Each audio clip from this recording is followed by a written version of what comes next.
Welcome to our geometry practice. We're given QR is the radius of circle R and PQ, segment PQ, is tangent to QR. Therefore, we have a 90-degree angle right here because we're given segment PQ is tangent to circle R.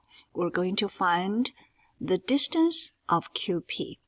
All right, we can use Pythagorean Theorem. Pause this video if you want to try it all by yourself.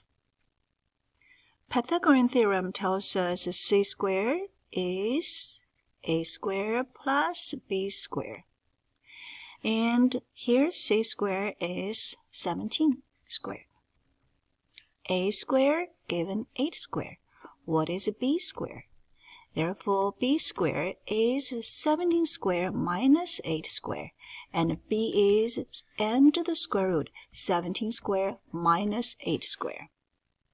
You can use your calculator to find out what is the square root, 17 squared minus 8 squared. Or you can do this, you can say 17 plus 8, open close parenthesis, times 17 minus 8. Remember, this is under your square root. 17 plus 8 is 25. And 17 minus 8, that is 9. Therefore, we have 225 under square root, which is 15. Now we found the distance of segment QP is 15 units. Let us continue. This is our second problem. Same conditions are given. Segment QR is radius of circle R, and segment PQ is tangent to circle R. We're going to find the value of x. This time, the value of x is our radius. Now, we can still use the Pythagorean Theorem to find the value of R. If we look at this triangle PRQ,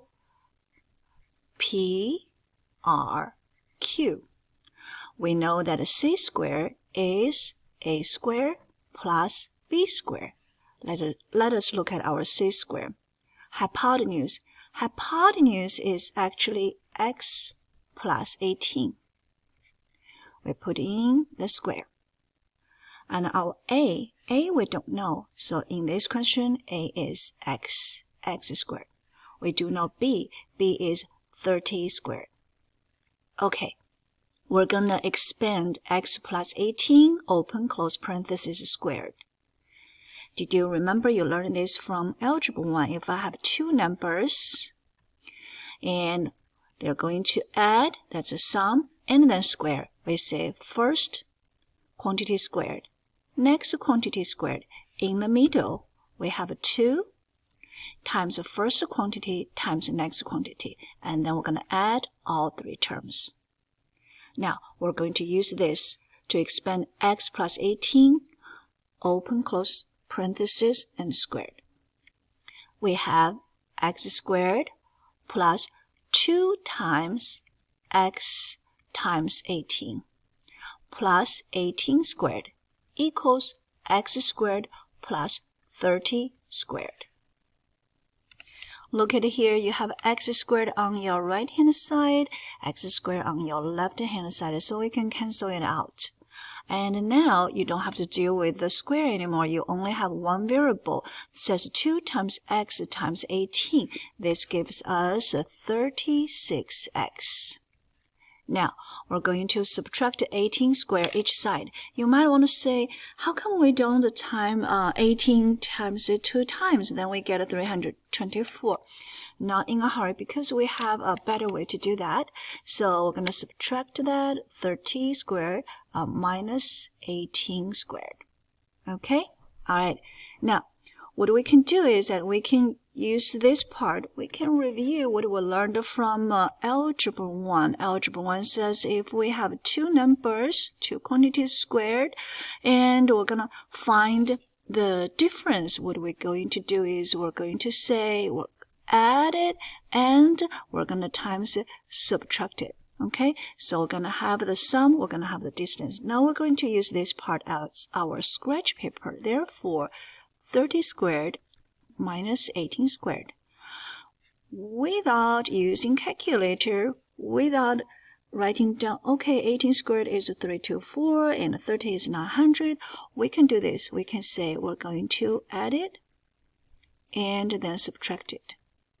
Okay, and in this way you can find the difference of the square. Of course, if you like to just write down it's 900 minus 324, it's all cool.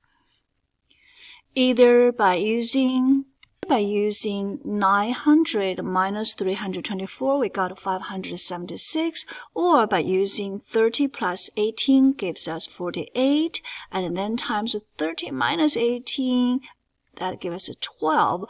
We also get 576. Now, all we need to do is we're going to divide 36 each side. And then what do we have? We have x is 16.